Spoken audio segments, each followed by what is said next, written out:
اعوذ باللہ من الشیطان الرجیم، بسم اللہ الرحمن الرحیم۔ حکمت اور اچھی نصیحت سے تبلیغ کا کام۔ انتخاب از خطبہ جمعہ حضرت خلیفۃ المسیح الخامس اید اللہ تعالیٰ بنصر العزیز، فرمودہ 8 ستمبر سن 2017۔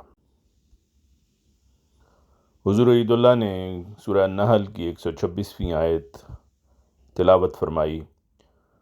اعوذ باللہ من الشیطان الرجیم، ادعو الی سبیل ربک بالحکمت والموعظۃ الحسنہ وجادلہم باللتی ہی احسن ان ربک هو اعلم بمن ضل عن سبیلہ وہو اعلم بالمہتدین۔ حضور فرماتے ہیں کہ اس آیت کا یہ ترجمہ ہے کہ اپنے رب کے راستے کی طرف حکمت کے ساتھ اور اچھی نصیحت کے ساتھ دعوت دے،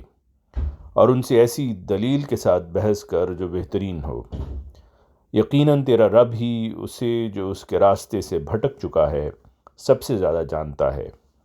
اور وہ ہدایت پانے والوں کا بھی سب سے زیادہ علم رکھتا ہے۔ دنیا کے کئی ممالک کی جماعتوں نے اپنی مجالس شورا میں اس تجویز کو رکھا اور اس پر بڑی اچھی بحث کی، اور ہر جماعت کی مجلس شورا نے اپنا لائحہ عمل بھی تجویز کیا کہ کس طرح ہم تبلیغ کے کام کو اور اسلام کا حقیقی پیغام اپنے ملک کے ہر طبقہ میں پہنچانے کے کام کو وسعت دے سکتے ہیں یا اسے بہتر بنیادوں پر قائم کر سکتے ہیں۔ جماعت احمدیہ برطانیہ نے بھی اس سال اپنی مجلس شورا کے ایجنڈے میں اس تجویز کو رکھا ہوا تھا۔ اس پر مجلس شورا نے بڑی سیر حاصل بحث کی اور بحث کر کے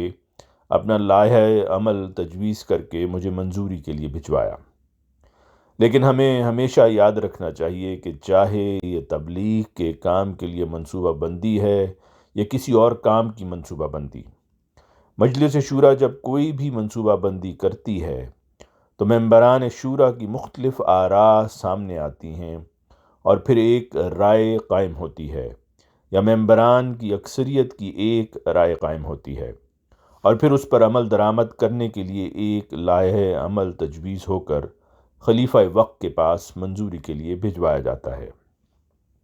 اور جب منظوری ہو جاتی ہے تو اس پر اپنی تمام تر صلاحیتوں اور طاقتوں کے ساتھ عمل درآمد کرنا اور کروانا ممبران مجلس شورا کی بھی ذمہ داری ہے،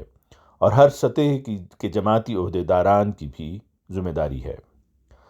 بس تبلیغ کے کام کو بہتر کرنے یا اسے وسعت دینے کے لیے یہ جو تجویز مجلس شورا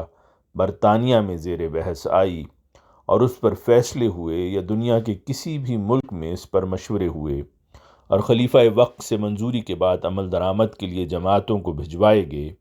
اس پر عمل درآمد کرنے اور کروانے کے لیے ہر ممبر مجلس شورا اور ہر سطح کے عہدیداران کو اب بھرپور کوشش کرنی چاہیے۔ صرف یہ نہ سمجھیں کہ کیونکہ تبلیغ سے متعلق ایک تجویز ہے اس لیے صرف سیکریٹری تبلیغ ہی اس کا ذمہ دار ہے کہ کام کرے، یا اگر کوئی تجویز کسی بھی دوسرے شعبہ سے متعلق ہے تو متعلقہ سیکریٹری ذمہ دار ہے۔ یقیناً اس پر عمل درآمد کرنے کے لیے متعلقہ سیکریٹریان ہی ذمہ دار ہیں، لیکن خاص طور پر تبلیغ اور تربیت کے شعبے ایسے ہیں کہ اس میں جماعت کے ہر عہدیدار کا، ہر سطح کے عہدیدار کا شامل ہونا اور اپنا نمونہ دکھانا ضروری ہے۔ اس وقت میں چونکہ تبلیغ کے حوالے سے بات کرنا چاہتا ہوں، اس لیے اس حوالے سے میں ہر عہدیدار کو توجہ دلانی چاہتا ہوں کہ وہ اپنے سیکریٹریان تبلیغ سے اس تجویز پر جماعتوں میں عمل درآمد کروانے کے لیے مکمل تعاون کریں، خود اس کا حصہ بن کر افراد جماعت کے لیے اپنا نمونہ پیش کریں۔ کوئی بھی عہدیدار ہو کسی نہ کسی رنگ میں تبلیغ میں حصہ لے سکتا ہے، اور اگر عہدیدار حصہ لے رہے ہوں تو افراد جماعت کے سامنے نمونے قائم ہوں گے، اور بہت سے احمدی ایسے ہوں گے جو بغیر کہے، بغیر خاص توجہ دلائے، خود بخود ان نمونوں کو دیکھ کر اس لائحہ عمل کو پورا کرنے کے لیے اسلام کا حقیقی پیغام پہنچانے کی کوشش میں شامل ہو جائیں گے۔ بعض سیکریٹریان کے پاس ویسے بھی اپنے شعبے کا اتنا کام نہیں ہوتا، وہ زیادہ وقت بھی دے سکتے ہیں، صرف نیت اور ارادے کی ضرورت ہے۔ بہرحال نیشنل سیکریٹری تبلیغ کا کام ہے کہ جو لائحہ عمل بھی بنایا گیا ہے یہ ہر مقامی جماعت کے سیکرٹری تبلیغ تک پہنچنا چاہیے، اور پھر اس بات کو بھی یقینی بنائیں کہ اس لائحہ عمل کا افراد جماعت سے متعلقہ حصہ جو ہے،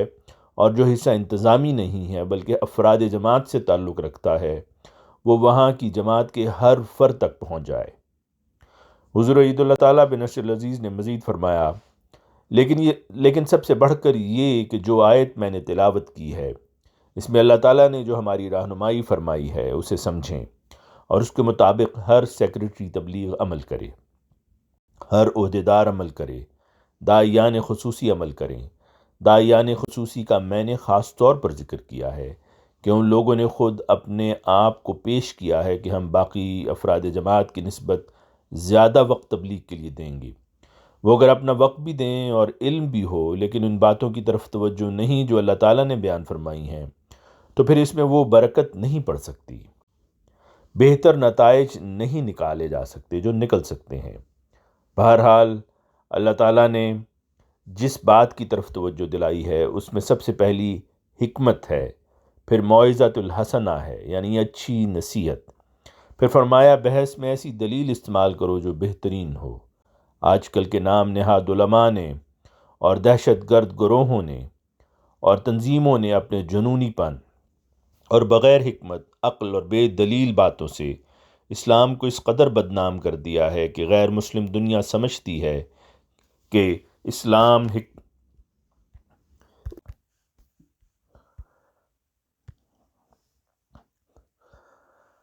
دہشت گرد گروہوں اور تنظیموں نے اپنے جنونی پن اور بغیر حکمت، عقل اور بے دلیل باتوں سے اسلام کو اس قدر بدنام کر دیا ہے کہ غیر مسلم دنیا سمجھتی ہے کہ اسلام حکمت سے عاری اور دلائل سے عاری مذہب ہے،